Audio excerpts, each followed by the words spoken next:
નમસ્તે વિદ્યાર્થી મિત્રો, તમારા સૌનું હાર્દિક સ્વાગત છે।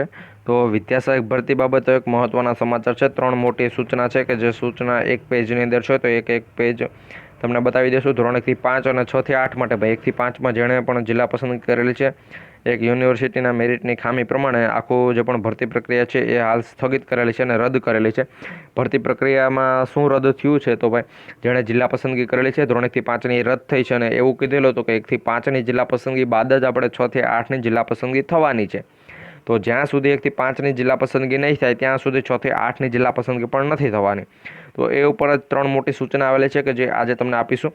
નવી જિલ્લા પસંદગીની તારીખ પ્લસ મેરિટ યાદી આવશે, તો એમાં મેરિટ ઊંચું રહેશે કે નીચું રહેશે, તો એ મેરિટ ઉપર તમે એક આખો ફૂલ ડિટેલનો વિડીયો આવશે કે જેમાં કટઓફ તમને જણાવી દઈશ। જો ઊંચું જાય તો ક્યાં સુધી જઈ શકે છે અને જો નીચું રહે તો ક્યાં સુધી રહી શકે છે, તો સંપૂર્ણ અપડેટ તમને આપીશું એક જ વિડીયોમાં। તો વિડીયોમાં છેલ્લે સુધી બની રહેજો। ચેનલ પર જો નવા હોય તો ચેનલને પણ સબસ્ક્રાઇબ કરી બેલ નોટિફિકેશન ઓન રાખજો, જેથી કરી આવી નાના મોટી અપડેટ અમે સૌથી પહેલાં તમારા સુધી પહોંચાડતા રહીએ। તો હવે સમય ન બગાડતા આપણે આગળ વધીએ અને જોઈએ સંપૂર્ણ માહિતી।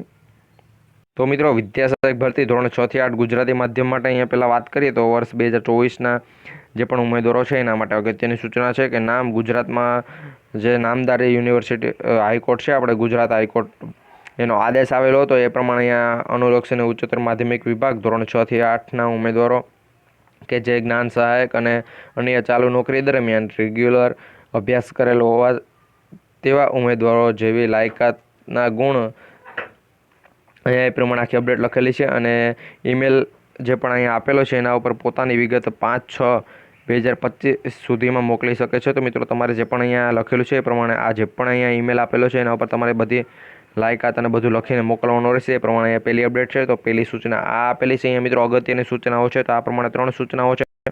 પછી સૂચના પછી અમારે બીજી શું વાત કરવાની છે, તો સૂચના પછી આપણે વાત કરીશું કે ભાઈ નવી જે પણ તારીખ છે એ કઈ તારીખ છે કે ત્યારથી 1 થી 5ની જિલ્લા પસંદ થશે અને જ્યાં સુધી 1 થી 5ની જિલ્લા પસંદગી નહીં થાય ત્યાં સુધી આપણે 6 થી 8ની જિલ્લા પસંદગી પણ થવાની નથી। તો સૌપ્રથમ 1 થી 5ની થશે અને એમાં મેરિટ લગભગ જો યુનિવર્સિટી દ્વારા જે પણ મેરિટ આવવાનું છે એ ઊંચું હશે તો આપણું મેરિટ છે એ થોડુંક ઇન્ક્રીઝ થશે અને જે પણ પોઈન્ટ ના માધ્યમથી જેનું પણ સિલેક્શન થયું છે 1-2 પોઈન્ટથી જે પણ ઉમેદવારોનો વારો આવી ગયો છે શાળા પસંદગીમાં, તો આ વખતે એ બધાનો વારો નહીં આવે એ પ્રમાણે પણ થશે। અહીંયા પછી આ સંદર્ભે પાછળથી જ્ઞાન સહાયક કે અન્ય ચાલુ નોકરી દરમિયાન જે કોઈ પણ ઉમેદવાર રેગ્યુલર અભ્યાસ કરેલો હોય તેવી બાબત સમિતિના ધ્યાન ઉપર આવે તો નિયમો અનુસાર કાયદેસર કાર્યવાહી કરવામાં આવશે, જેની તમામ ઉમેદવારોએ નોંધ લેવી। તો મિત્રો, અહીંયા તમે અહીંયા મોકલાવો છો આ ઈમેલ પર તો એમાં કંઈ વાંધો નહીં, પરંતુ જો અહીંયા જે પણ નોકરી દરમિયાન રેગ્યુલર અભ્યાસ કરેલો હોય તેવી બાબત છે એ સમિતિના ધ્યાનમાં આવશે તો તમારા ઉપર કાયદેસરની કાર્યવાહી અને નિયમોસર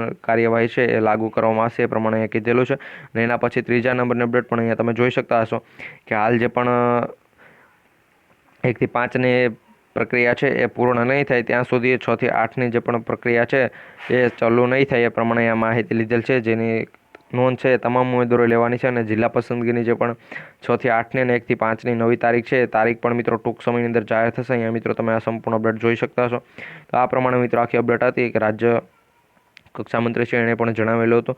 તો આ સંપૂર્ણ અપડેટ હતી। જો મિત્રો અપડેટ તમને સારી લાગી તો વિડીયોને લાઇક કરી દેજો। પ્લસ આપણે વાત કરીએ તો હવે જે પણ નવી તારીખ છે એ નવી તારીખ ભરતી સમિતિની જે પણ વેબસાઇટ છે ત્યાં મૂકવામાં આવશે, એ પ્રમાણે એક ન્યૂઝપેપરમાં માહિતી હતી, તો એ પ્રમાણે ખરેખર ત્યાં જ બધી અપડેટ આપતી હોય છે અને ત્યાં જ મૂકવામાં આવશે। તો એ અપડેટ પણ અમે સૌથી પહેલાં તમારા સુધી લાવી દઈશું। તો જો તમે આપણી ચેનલને સબસ્ક્રાઇબ નથી કરી તો ચેનલને સબસ્ક્રાઇબ કરી બેલ નોટિફિકેશન ઓન રાખજો। આ વિડીયો પસંદ આવ્યો હોય તો તમારા તમામ મિત્રો સુધી વિડીયો શેર કરી દેજો।